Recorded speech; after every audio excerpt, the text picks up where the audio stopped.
Right. Hello, everyone. Welcome.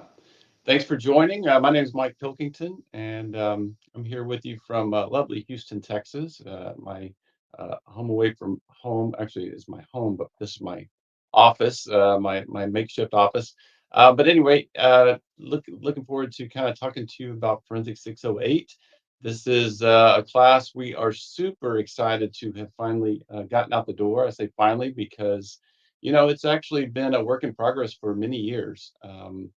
Something that we have wanted to get to the community, and we're really excited to have gotten across the finish line.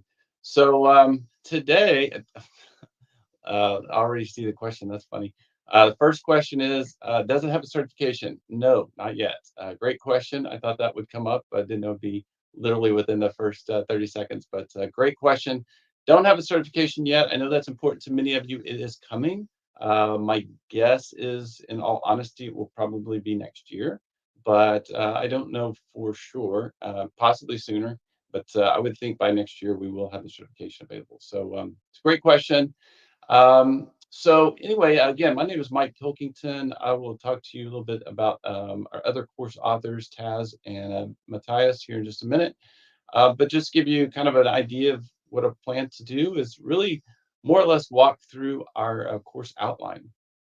And I put it in a bunch of different slides. Actually, there's quite a few slides, so I'm going to start going through the slides. But I've also interspersed a few slides from the course itself, just to give you a feel for how we've structured some of the content and some of the deep dives we go into. So you get a little bit of the overall, well, a lot of the overall course material, but just a couple of deep dives along the way as well. All right. So without further ado, got a lot to get to, and we'll try to keep it to an hour. But since it's a live stream, we can keep it a little more flexible. So don't be surprised if I go a few minutes over. Hopefully that's okay. It's also, of course, recorded, so you can come back if you need to. All right. Again, our author team. So this has been a work in progress, but we've really, tried to get a lot of focus and get this truly underway over the last year and a half, I would say. We spent about 6 months kind of creating the intrusion scenario, which I'll go through here in a few minutes, and about a solid year of authorship on the content. And so it's myself, Matthias Fuchs, and Taz Wake. You can see kind of their backgrounds here. Matthias is head of investigations at InfraGard out of Switzerland, and gets into a lot of incident response, manages teams, works with managed SOC there at his company, and they work with many clients. So he brings a ton of experience to the table, also with Mandiant and T Systems prior. Taz Wake, great resource as well. He is director at Halcon Consulting, also providing a lot of incident response services, risk assessments, and other security services. Former military, worked in intelligence, doing a few different things along those lines. I'm seeing some hellos, and I appreciate all the comments. Thank you for that. One point was sound but no video. I think I would have heard from Stephen and team if we were having video problems. So sorry that's not coming through for you, but uh, don't see any other comments about that. So I think we're good. So that's Matthias, Taz, and then myself. I'm currently working at SANS full time. Actually, I work in what's called SROC, SANS Research Operations Center, and doing a lot of things to support course development, including this course, but also I work on Forensics 508. I've been brought in as one of the authors of 508, along with Rob Lee and Chad Tilbury. Great honor to be associated with that class. And then, just kind of helping with evidence creation and various tasks that we do to create these realistic classes. And so it's been a lot of fun working at SANS. Prior to that, I worked for about 20 years doing different things in IT, and particularly IT security. And IT security did a lot of network security monitoring, then incident response, computer forensics, and I've been teaching for SANS for approximately 10 years. Started out with the mentor program, and then have been certified for 5 years or so. So, Forensic 608, it is out. We're super excited. Our first full run of the class. We did actually do 3 runs of a half content version, basically 3-day classes. We did 3 runs of it last year, and that went really well. We got some great feedback. Students were very pleased overall. I think a lot of good comments about they like the direction we're going with it. Excited about the full 6-day version. And so here we are. We've got a 6-day version. It's coming out and starting actually in beta one next week, January 17th through 22nd. That's running at the U.S. East time zone. So love it. We've got a few seats left. If anybody is interested and can join us, that would be awesome. Our beta 2 is tentatively planned for April, and that would be kind of associated with the Orlando Sands 2022 event. Again, it's tentative, but we think we'll probably hit that. And so that would likely put us into full production mode, late spring, early summer timeframe, and we'll start ramping up and hopefully offering the classes worldwide and online and in person and all that good stuff. All right, so on the right, you are seeing the just a snapshot of the Forensic 608 uh, course online at SANS.org. Lots of details there. So, really, most of the slides I'm going to be presenting are actually pulling out different parts of the course outline that are on that page. So definitely go check that out. Check out when training's coming. And get the full, bios on Taz and Matt, myself. Lots of details there. But what I'll do in the coming slides is really just kind of break out the 6 days of our course and kind of hit the high notes on what we're going to be talking about. And like I said, show you a few excerpts of the class just here and there so you get a flavor for what we're going to be presenting.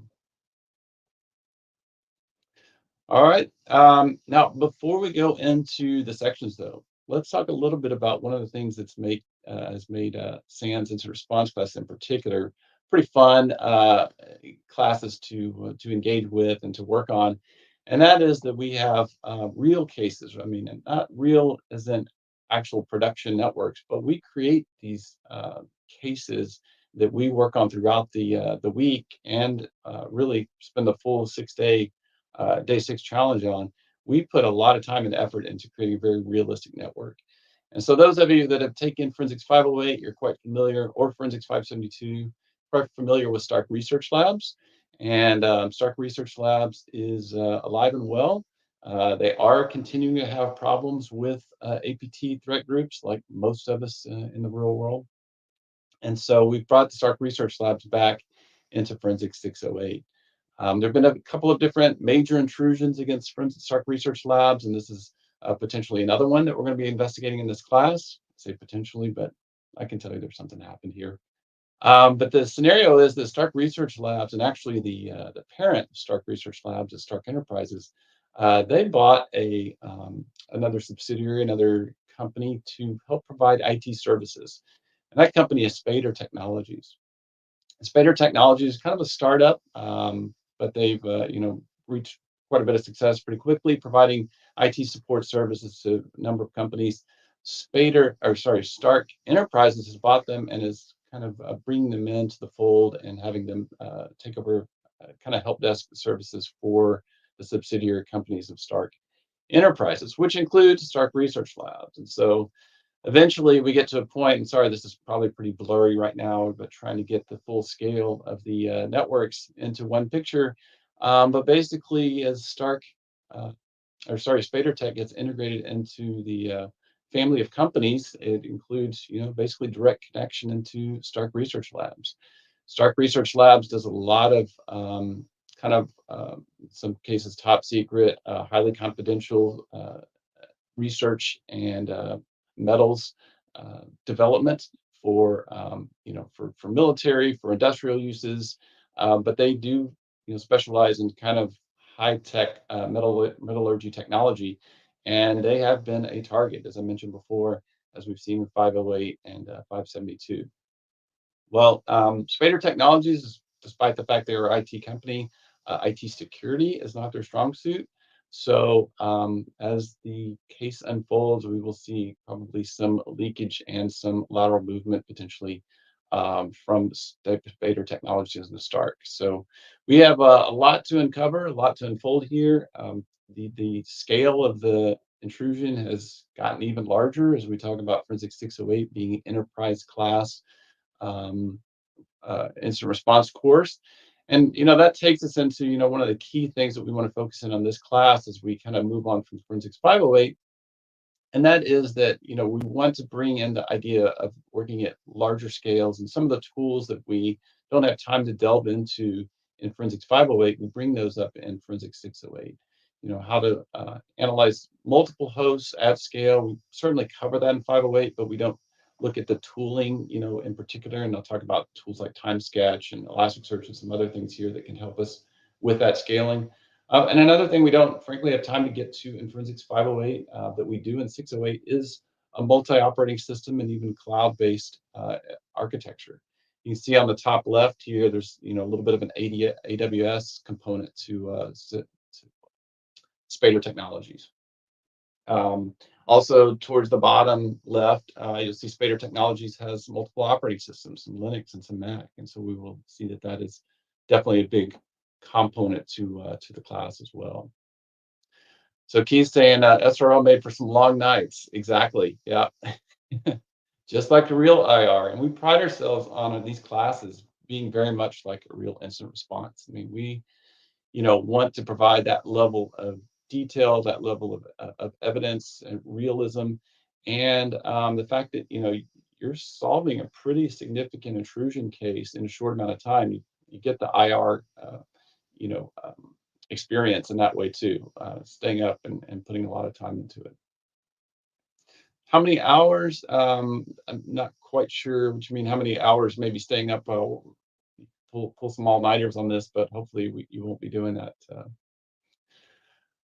All right, so let's move on to get into kind of our 6 days and what we're going to be getting into, doing in detail in this class. Day one is, and really this class does intend to build off of much of Forensics 608.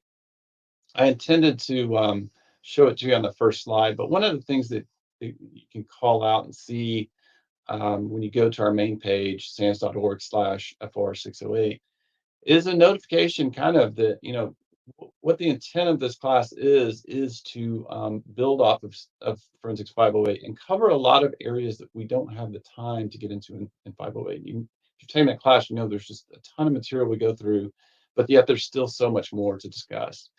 What I do want to point out, and we have had a couple people, in the beta, the 3-day beta, that maybe didn't quite get this message, and it's an important message, is that this class is not necessarily designed to be so much more technical than Forensics 508, even though it's a 600 level class. The main reason for making a 600 level class is that we don't want to cover again topics we've already covered in previous hour classes. We want you to come with that base knowledge and be able to build off of it. It's not so much more technical that we're going to be doing all the analysis in hex, for 6 straight days. It's more that, we just want to continue where we left off in those discussions. And so, if you haven't taken 508, be sure to take a close look at Forensics 508 and the curriculum on the SANS webpage and be comfortable that you understand that material before signing up for 608. But we really just kind of pivot off of it and kind of, keep the conversation going from that class. And so to that point, where we pick up is continuing the discussion of the incident response process. And like most classes, we kind of on day one kind of ramp up and start talking about honestly some of the things though that we didn't dive into as much in Forensics 508, and that is, some of the soft skills and some of the kind of active defense and active detection that we could potentially do to get a jump start on finding these intrusions and hunting them and tracking them. So, you're seeing here on the right in this first section that we cover on day one is a fair amount of active defense discussion, basically doing additional proactive things to contain the intrusion, to kind of slow it down and allow us to respond and do full scoping. Also, again, kind of active deception and detection, using things like canary tokens and other tripwires in the network to try to find things proactively. We do have a short lab on canary tokens and looking at some of the things you can do to, use basically web bugs and other features to find, attackers essentially getting access to documents that they shouldn't have had access to. They're fake documents, but still the attacker doesn't know that. So these are important concepts as we get more mature and have the time and expertise to kind of put those tripwires in the network. Here's just one of a few sample slides from the content, but this is essentially how we get the analysis started. Like the other classes, Forensics 508 and 572, we start this investigation from day one, and we work it throughout the week, and we really spend all of day six, the final day challenge, kind of just tearing apart all this evidence that we've acquired. But the initial detection is through a canary document. That was triggered. It's a canary share in particular, a share that shouldn't have been accessed legitimately, and yet we find a user, an admin user that is snooping around on that share, and so that kind of triggers the investigation. So we'll hit that first thing in the morning on day one. Excuse me. Um, Then, moving into kind of second half of day one, the morning of day one, we get into a little bit more of the soft skills discussion, but important things about how to manage large cases. Everything from effective documentation and resource management, making sure that we're not burning our analysts out with pulling all-nighters constantly. How can we do effective handoff and keep track of the case and always have a handle on the case, knowing exactly what's been discovered, what our next actions are, being able to report effectively at any given time to management. These are all critical components, and we're going to kind of spend a little time on that in the class. And specifically, we're going to be using a tool that Matthias Fuchs, as one of our course authors, has created called Aurora. He's had that tool out for a little while. He's been doing some additional development. You'll see in a second here, it's plugged directly into our scoring server, which is pretty neat. And he's continuing development. Actually, there's some pretty big updates coming out later this year, which we're excited about. So here's a look at that. This is a team-based case, just like 508 and 572. IR is a team, it's a team sport course. And so we're going to kind of divide up into our teams right off the bat, first day, and just kind of work together on solving some of this case. Now, we're going to give you the evidence slowly throughout the week because we don't want you spending all-nighters, every day of the week trying to win that challenge coin. And so we're going to kind of purposely hold back on a lot of the data, but most of the exercises we're going to do are going to help us document, some of those initial findings to kind of start to pull the thread about what happened in this case. And another topic that's covered a bit in 508, but we just don't have a lot of time. But is really delving deeper into using threat intelligence in our overall incident response, from threat hunting, but also tracking the evidence that we're uncovering, documenting it, and using it to in an overall threat intelligence process to kind of make sure that we understand what this threat actor is. Can we identify it, or at least see signs of previous activity from this threat actor in our environment? Of course, as pretty much every SANS class is these days, tracking it against attack matrix from MITRE, and in particular, we're going to introduce you to a pretty awesome tool called OpenCTI, a threat intelligence platform that's relatively new, but very user-friendly, very approachable. It's got some great feeds that just automatically come down, and a very convenient and easy to use method of importing and using your own threat intel within the platform. So that's going to be our third lab on day one. All right, and then finally on day one, we're going to end with collaborative analysis with time sketch. And so, in 508, we go through a lot of these different artifacts, and we talk about different ways to kind of find evidence of the intruder, specifically on Windows systems. And then we kind of culminate the class in looking at how to pull those artifacts into a single pane of glass, a single view with Logga timeline, what we call our super timeline. But we're doing it kind of a traditional method. We're looking at it one host at a time for the most part, using pulling it into a CSV and then bringing in Eric Zimmerman's awesome timeline explorer tool to kind of pick apart a single system. Because we're looking at lots of different systems, could we basically pull those timelines into a single pane of glass, a single system, and that's exactly what TimeSketch is designed to do.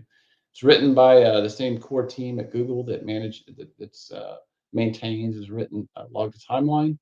Um, it's an awesome tool. And I've actually got a screenshot of it at the very end because this is a tool that you'll spend a lot of time in when you get to day 6. So, but we'll get the ball rolling at the end of day 1 with TimeSketch.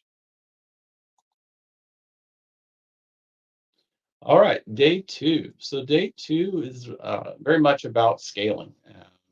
So I should just go back with scaling response and analysis. This is kind of a tools-based day and looking at a number of tools that can help us scale both live response as well as kind of forensic, log ingestion, data ingestion across the environment.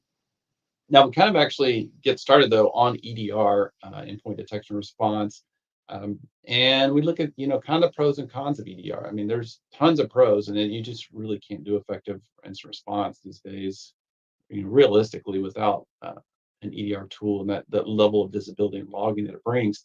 But it's also important to note that it's not a silver bullet. It's not going to allow us to hit the easy button in every case. Some cases it does, but we have to recognize that there can be blind spots.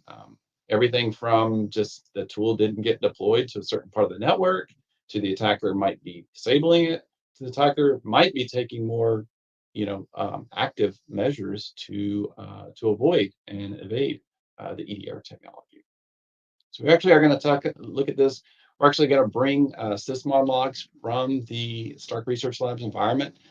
Stark Research Labs, each time they've had an intrusion, they've kind of upped their game a little bit. And excuse me one second.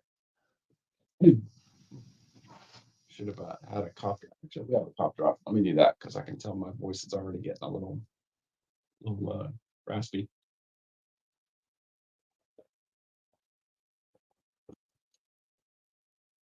All right. So I was saying, like, each time that there's been an intrusion in Stark Research Labs, kind of the organization's up their game a little bit. They've improved those defenses, and something they've done for 608 is they've deployed an EDR like they've deployed Sysmon throughout the environment. And so we do have logs, Sysmon logs throughout Stark Research Labs to investigate that, and we will be doing that in this lab. But just to show you a couple of slides from the content here, we talked about the fact that intruders and attackers are going after EDR more commonly now. And part of the reason they're actually going after EDR is because a lot of the EDR tools at this point are, the response has essentially antivirus technology. And part of the reason for that is really protecting the EDR agent itself. But we see that EDR tools, like commercial tools in particular, are doing a pretty good job of detecting intrusions and stopping the intrusions, like an AV. Which the dog and or the cat and mouse game here is that the attackers have to now kind of target EDR a lot of times to prevent it from blocking and detecting on the malware. So now this particular slide is really not so much about actively stopping or actively getting around the EDR tool. This is more about trying to hide from typical rules that might flag suspicious behavior that might create an alert in your ER or SIM technology.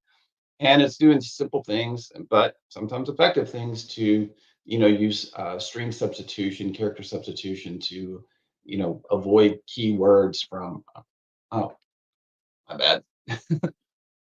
Should have turned my phone off. Here we go. So it's doing string substitution, and you can see at the bottom there, using escape characters, which when the command processor or PowerShell or whatever processes that command, it'll just ignore those escape characters. But if we have rules that are looking for specific strings like certutil, and certutil referencing a URL or a web address, those things, if you've got the escape characters in, they might kind of get around and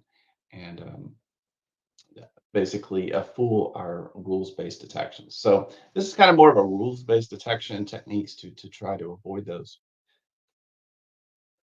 The next slide is something that we'll also be getting into more detail about, how EDR actually is often kind of running at the lowest levels of the operating system to try to be able to report and even block suspicious behavior, and consequently now how attackers are doing the same thing to try to get even lower. It's essentially a race to the bottom. How can these attack tools get even lower than EDR and either just hide from them or flat out block the ability to detect and respond to the malware. So there's avoidance techniques you can see here, making direct system calls to the kernel, ability to kind of essentially also do an end around on NTDLL by loading its own NTDLL. And then we'll talk about in the class, how a lot of EDR is using kind of debugging techniques to spy on calls from software, including malware, and how attackers might be able to kind of force those debug spying techniques to exit. So a lot of cool things to get into there. Long and short of it is we have to have EDR. It's absolutely essential, but there's a lot of things that we need to be aware of that the attackers can do to try to get around it. All right, so one of my favorite topics, Velociraptor. I've just been just so amazed by this tool. It's been out for, I think it started in 2018.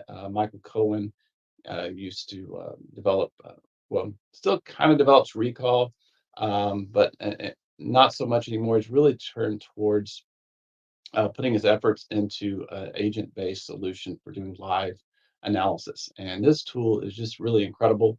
We're going to spend, an hour or so kind of going through the key parts of it. We have two different labs, kind of a choose your own adventure part to this lab. One of it's where a walkthrough of Velociraptor to take you through it, kind of start to finish, setting it up in a client server scenario, doing a little bit of threat hunting with it. So that's if you're completely unfamiliar with Velociraptor, haven't used it, that'd be a good way to go.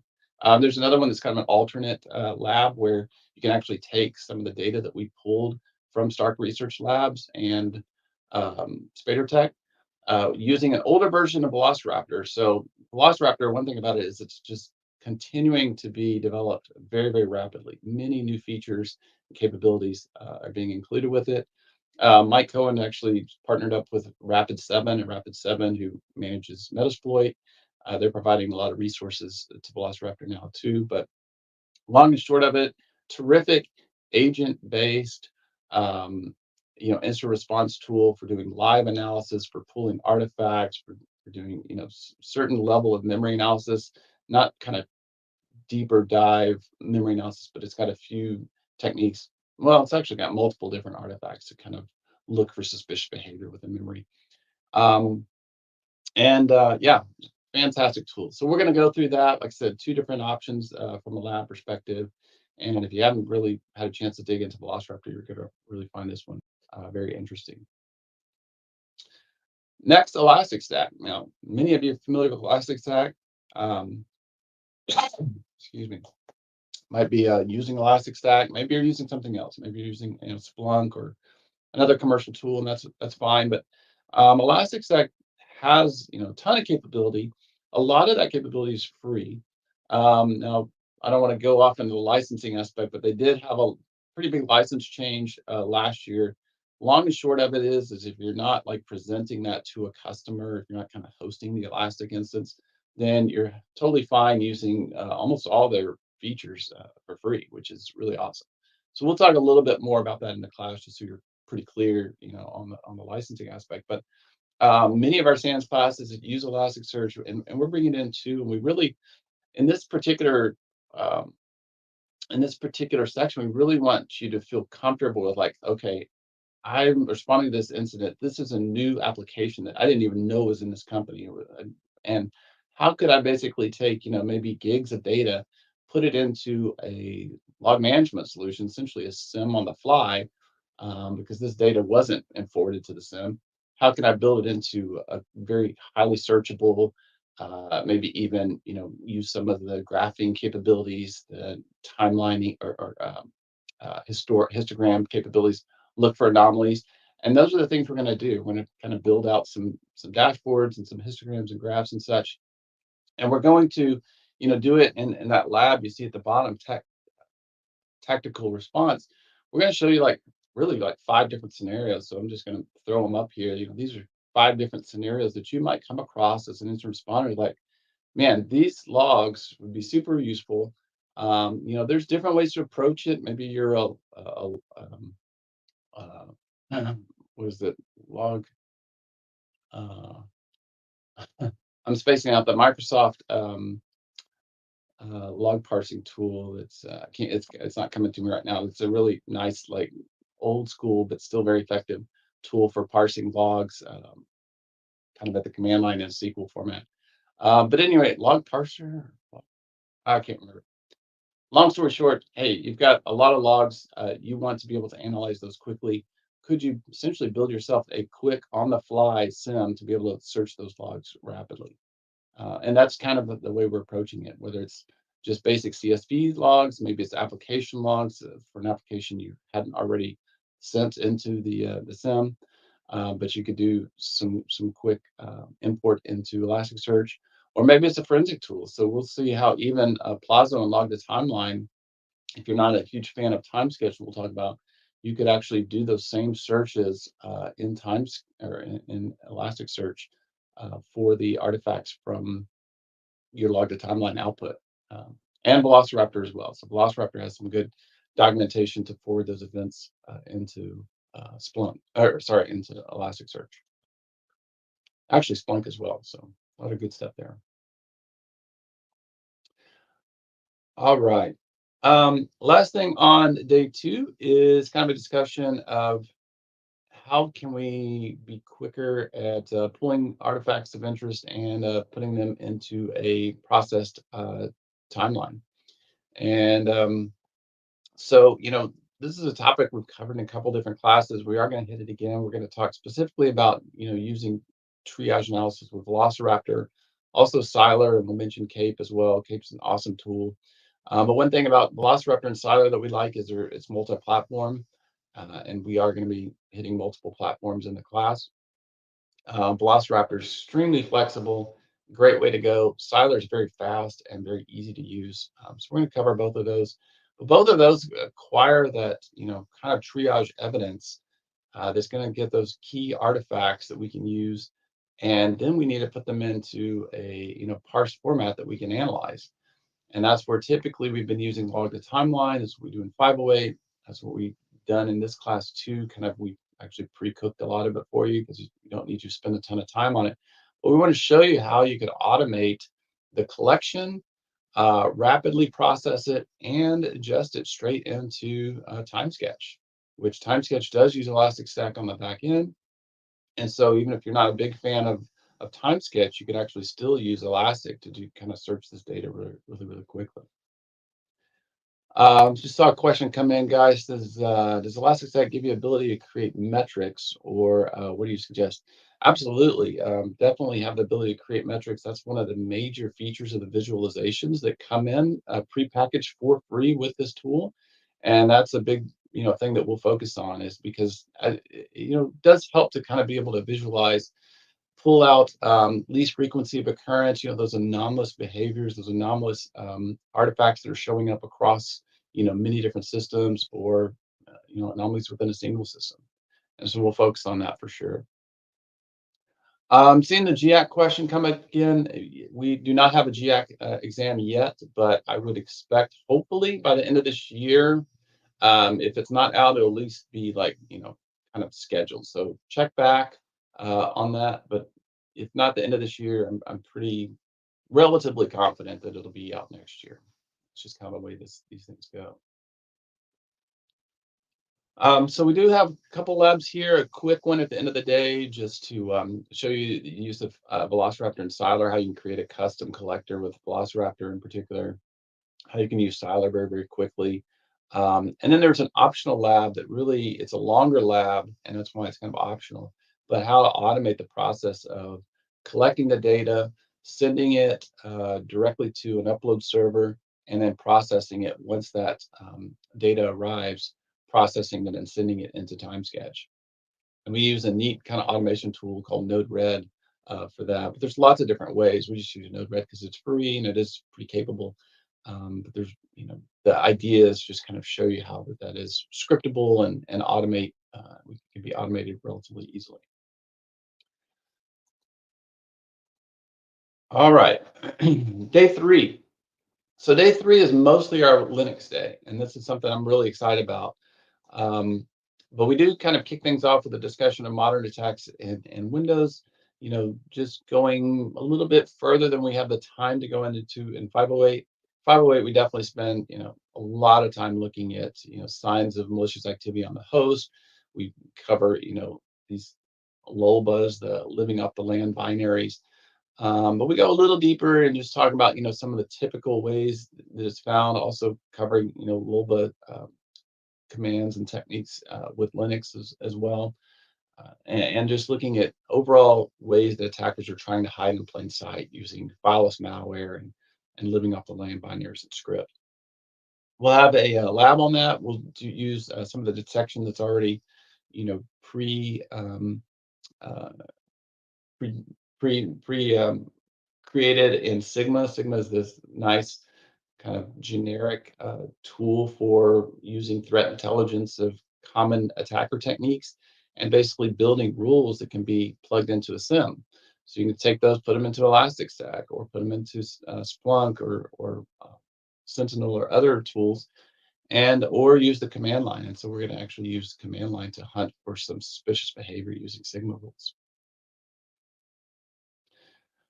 So that'll kind of kick us off. And then the rest of the day, we're going deep into Linux. And this is exciting because we don't currently have a class on Linux forensics. Way back in the day with Forensics 508, there was a pretty strong, pretty large component of the class that was Linux based. But as most organizations we're finding that the primary techniques attackers were using to get in and move around the environment were Windows based.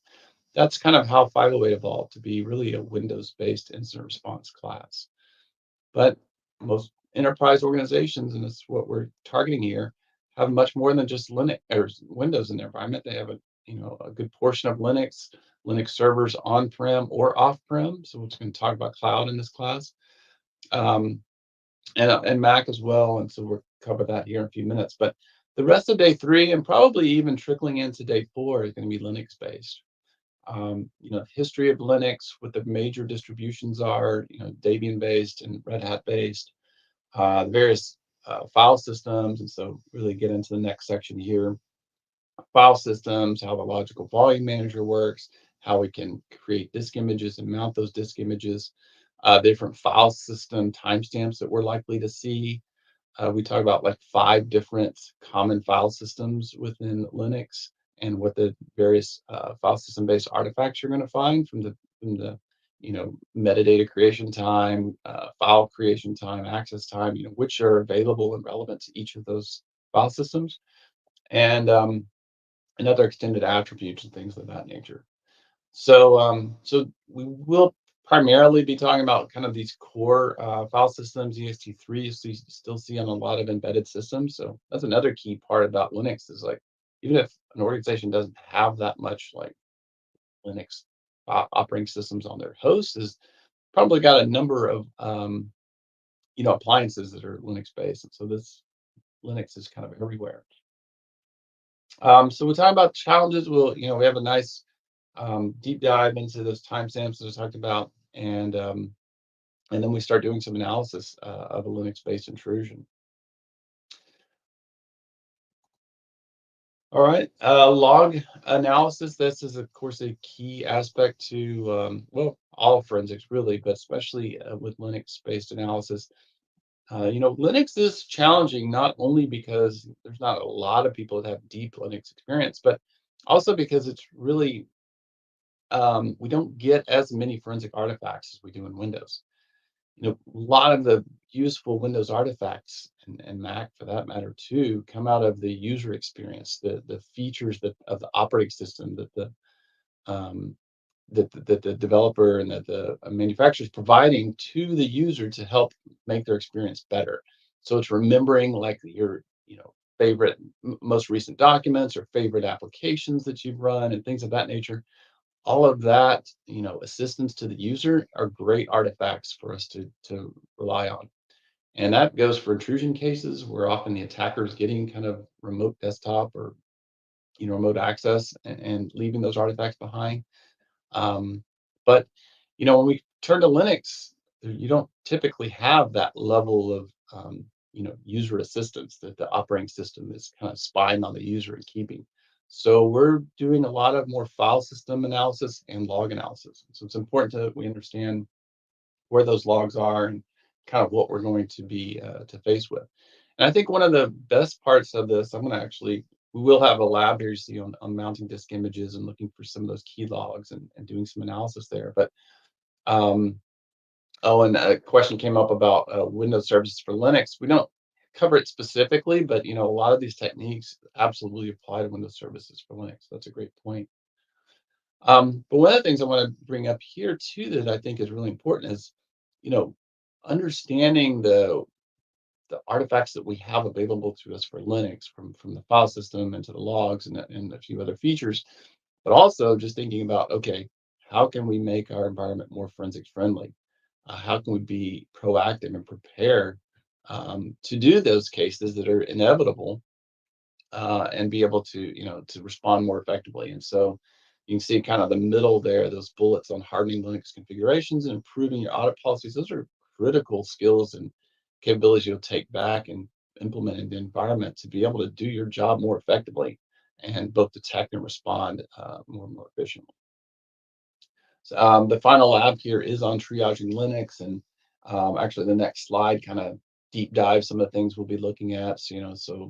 Everything from what's kind of a step-by-step guide that we can put together, how we profile users, maybe find some bash history, some kind of command history, look for unusual networking connections and processes and persistence and things of that nature. So we'll talk about all these things in the class, and we'll have some ideas about how to script and automate the collection of this data.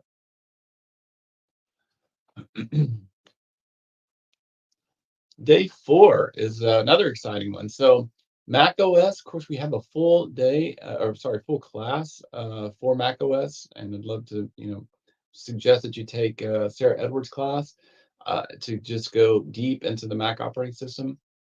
But we want to kind of do a little bit of a primer of it, just so that, if you have one or two classes you can take, that's all you can get to, but you have some Mac in the environment.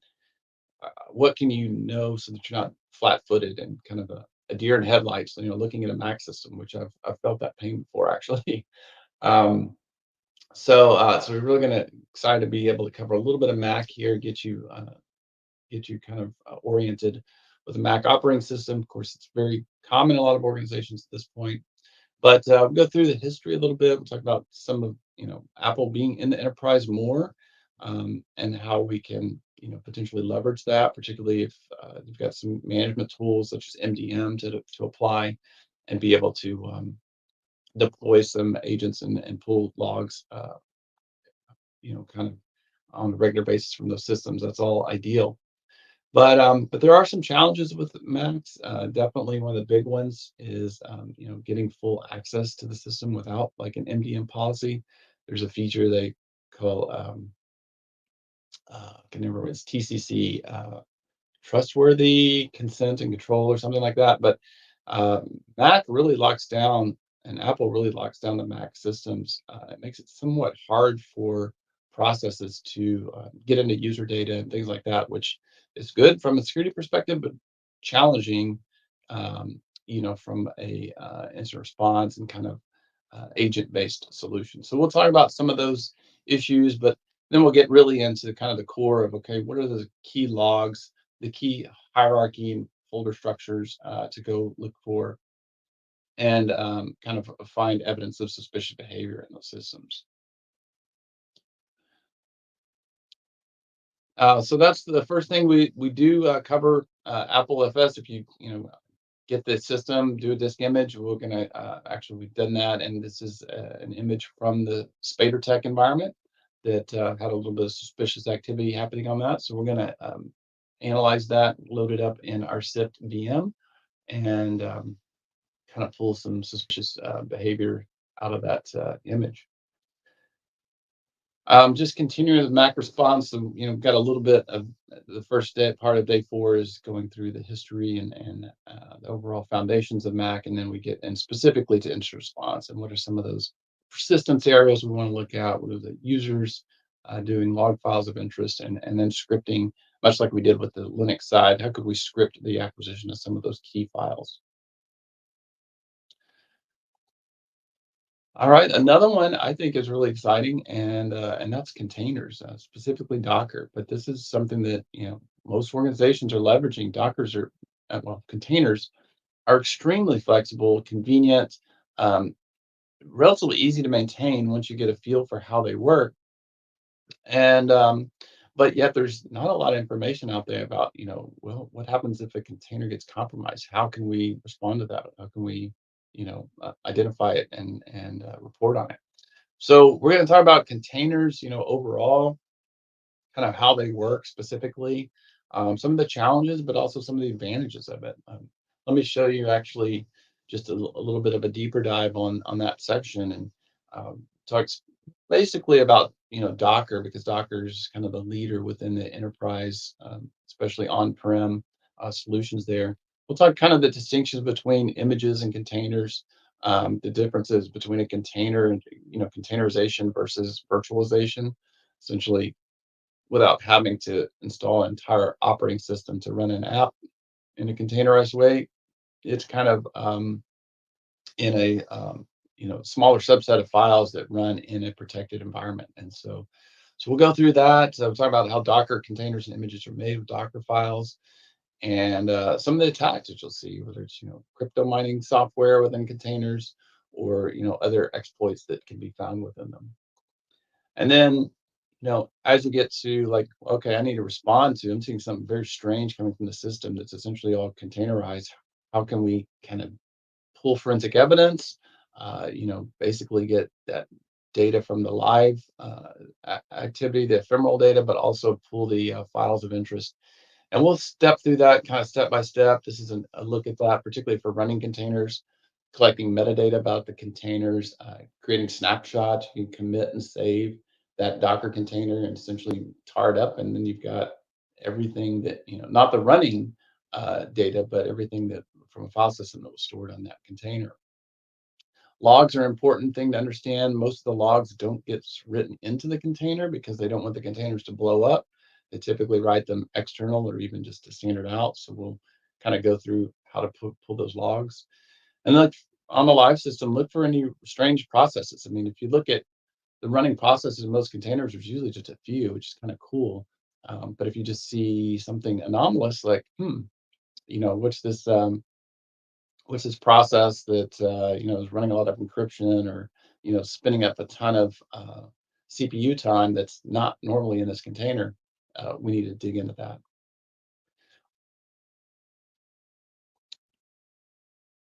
All right, so as we kind of come up towards the end, let me see any other questions. Oh, there's a few additional ones. How different is 608 from 508? I mean, we hope that it's quite a bit different. And as I just want to mention this again, in case you're coming in late, is like the goal of 608 is kind of a couple of things. One is to continue to look at incidents that are going to hit large enterprises that are very diverse in nature, but they're not just Windows focused. And so, really, 508 is Windows intrusions are such a major component in most cases that we spend pretty much the whole time on Windows. This class, we're trying to go a little beyond that. We're trying to get into Linux and Mac and containers and cloud, as you're seeing here. So day 5 is cloud based. So to really continue the conversation, you don't have to take 508 before taking 608. As I mentioned earlier, 608 is actually not designed to be, uber more technical than 508, but it is really designed to kind of continue the conversation to build off those same or build off those prior topics. So we don't want to have to recover discussions that we had in 508. All right, so our final day of discussions is day 5, and this is our cloud day. And so once again, there's an entire class now dedicated to cloud forensics. if you have a lot of cloud in your environment, well, 100%, suggest you take Forensics 509. Right now, it's a 4-day class, but they're covering in depth all of the key, well, the three major platforms, AWS, Azure, and GCP. They're adding a fifth day later this year, and then a forensic challenge. But even at the 4-day, they've got a ton of good cloud material in there. So if cloud's a huge component to your environment, that's a great class to take. But we also want to cover it in this class. As an analogy, in Forensics 508, we have a day of memory forensics, but we have a whole memory class, whole class dedicated to memory analysis. And so there's going to be some overlap. It's just natural as we develop more courses for SANS. Um, but at any rate, we feel like some cloud analysis is going to be important to most enterprises. We focus on the two key cloud environments, and specifically, even with Microsoft. So basically, Microsoft Azure, Microsoft 365 is being one of them, and AWS being the second one. With Microsoft, we're really focusing primarily on Azure Active Directory and M365, kind of the hosted SaaS services. And that's what a lot of organizations are leveraging. So they don't have to, spend the time and money and resources to deploy Exchange and SharePoint and all these other technologies in their environment. Let's just pay a per seat license and outsource that. And so many organizations are doing it for good reason, but it does create some, differences, some challenges as far as responding to events. And for the most part, this first two sections are really dedicated to the Microsoft side of the house. So a lot of that is particularly on these SaaS solutions, software as a service. They're really log-based analysis. And so a key component is this making sure that you've got logs, as good a logs as you can. So unfortunately, that is something you often have to pay for, to getting the higher level logs like the E5 logging. But Microsoft's getting better about providing effective logs for even the standard subscriptions. But we'll go through kind of Microsoft 365 service. We'll go through Active Directory in Azure, and we'll talk about those key logs. So, I think I'll just go ahead and show you the next slide here. One of the key logs that we're going to spend time on here is the unified audit logging. And that's where kind of your single point of most of the critical logs for the SaaS service are going to come from. There's other important logs, AD provisioning logs, and there's a cloud apps log, which actually affected us at SANS. We had a breach that I helped work on last year, or no, 2020. Fortunately, it wasn't extremely problematic for us, but it was definitely a breach, and we had to respond to it. And it was basically a malicious app that user inadvertently installed on their system, and it basically allowed logs to be forwarded to an attacker. Not logs, sorry, emails forwarded to an attacker's infrastructure. And so, finding those malicious apps is become much more of an important aspect, and kind of integrated into some of the detection and logging from Microsoft, fortunately. But that has been a problem in the past, and probably still will be for a certain amount of time. All right, we have a short section for lunch on day 5 on attackers utilizing the cloud. And this kind of goes back into some of the threat intel discussions we have on the first day. But how are attackers leveraging the cloud, and what can we look for as suspicious behavior? To try to pinpoint that on the systems. Use it as a scoping technique to hunt for that throughout the environment, and just get a better idea of attacker use of cloud infrastructure. So we have, this is basically a shorter section. We spend a lot of time on Microsoft 365, a lot of times on AWS. But part 2 is just kind of a discussion of a few points on that. And we do have a lab associated with it. It's pretty neat. So that'll get us to lunch. And then this last part of day 5, we'll go into AWS. And we'll talk a lot about kind of AWS being more of an infrastructure as a service platform, the overall architecture of AWS, how organizations work, and accounts, and the use of accounts, use of various resources, and IAM, identity management, how we authenticate users, delegate authentication. what those logs look like. The logging is going to be critical to AWS, just like it is for Microsoft 365. But a lot of times, it is infrastructure as a service that's being used, and there's like full operating systems, full guest, hosts in EC2 as EC2 instances that are in these environments. And we'll talk about ways to kind of do things like packet captures and get flow logs from AWS environments, the VPC, the virtual private cloud networks. Um, and we'll kind of, as you'll see here in part four, is look at even automating some of that stuff, but basically pulling snapshots of the virtual machines, pulling network artifacts from VPC logs, to maybe even full packet captures with packet mirroring. A lot of cool things we can do in the cloud. Some of the more interesting investigations I did were virtualized, whether it was cloud based or ESX, VMware. You get a lot of really powerful capability from a forensics perspective when you talk about being able to like snapshot disk and memory and immediately access it. Now with memory analysis not so clear in AWS, typically are having to pull that out of the guest itself.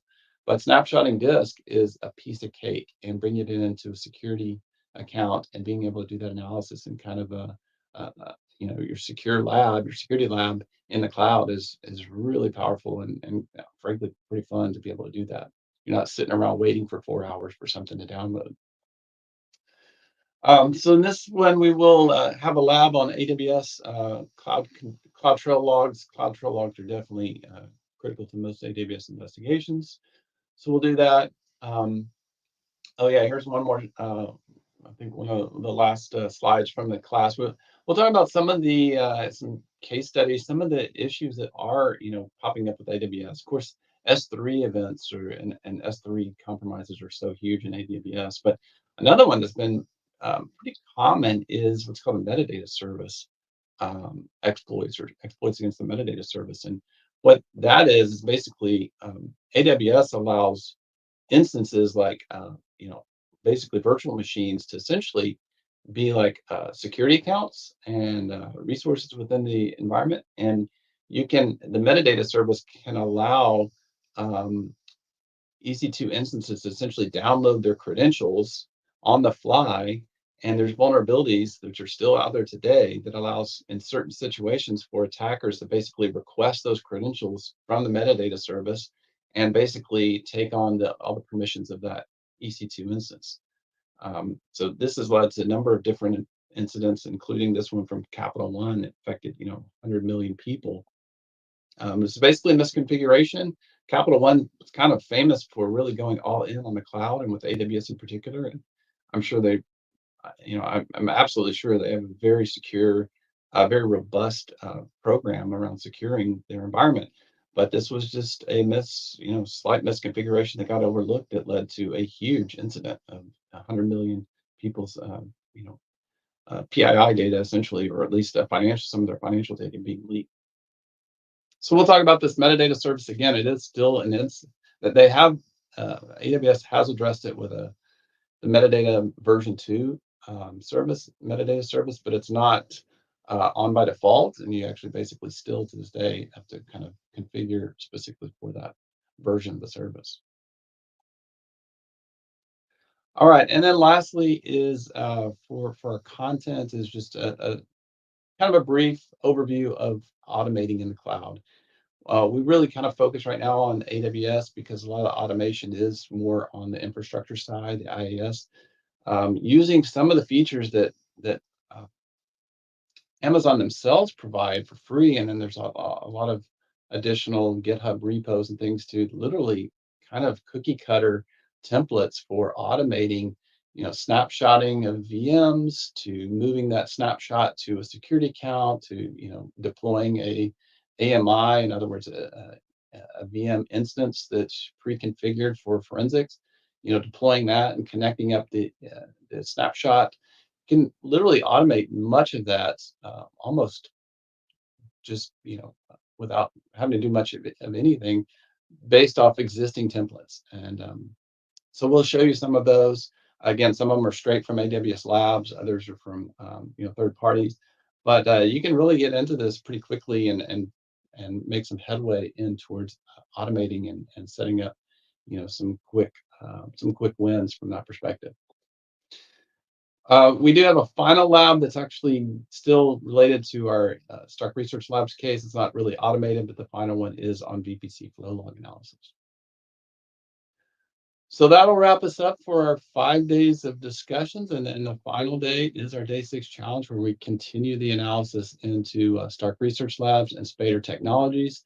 One of the resources we bring to the table is TimeSketch to really, as I mentioned, start covering on day 1. It's really powerful tool to bring in timeline data. It doesn't have to be just timeline data. There's examples of bringing in auto runs, CSV data, lots of other artifacts, but pulling it into a central location where we can collaborate, we can do powerful searches across multiple systems.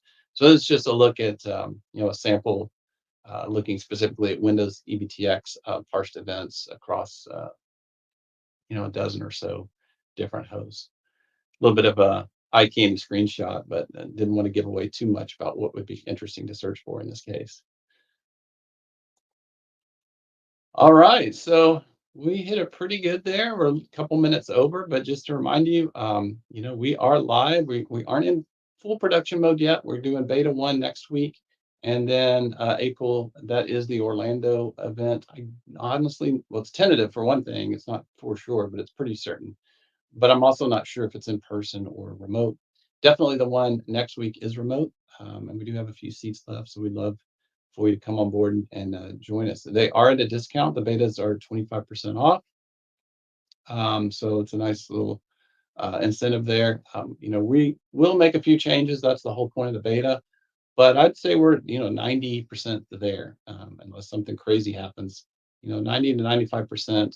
These classes though definitely change a lot. So if you're still a little hesitant for whatever reason, totally get that. Or maybe you're like, I definitely need to take the cloud course this year, but maybe I'll look at 608 next year.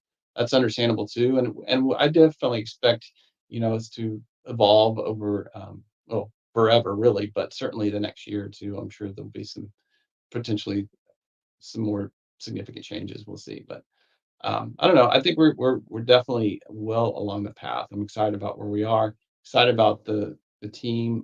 Matt and Taz have been fantastic to work with. So it's been awesome. So super excited we're getting it out there.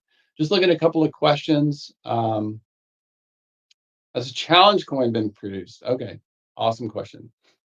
And not yet.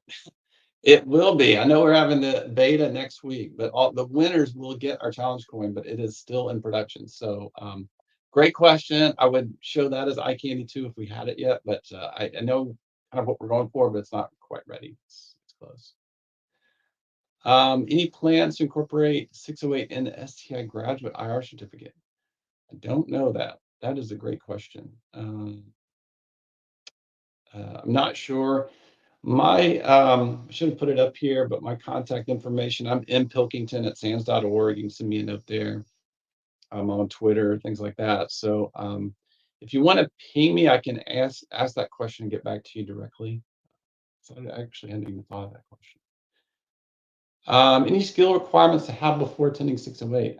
I would say yes. I mean, I would say that, if you've taken 508, that's ideal, but because we literally are building off of 508. But if you haven't, but you have some incident response, experience, then just kind of look at the syllabus of 508. And if you feel pretty comfortable with most of that, you'll be fine in 608. We're not keeping you from taking it without taking 508. We just want to kind of make sure you have that level set before getting to 608, because we don't want to have to recover some of the same content to bring people up to speed. All right, so we're about 5 minutes over. I think we hit a lot of questions. Again, I'm mpilkington@sans.org. I'm also on Twitter at Mike Pilkington, I think. So definitely you'll be able to find me if you need to. Actually, there goes Twitter at the bottom. Yeah, Mike Pilkington Twitter. So feel free to reach out to me if you have any questions. I'm super excited about getting this underway. Thanks for spending a little time today and seeing what we've built out. And if you have any other questions, definitely reach out to me, Matt, or Taz. All right. Have a great day. Hope to see you soon. Bye.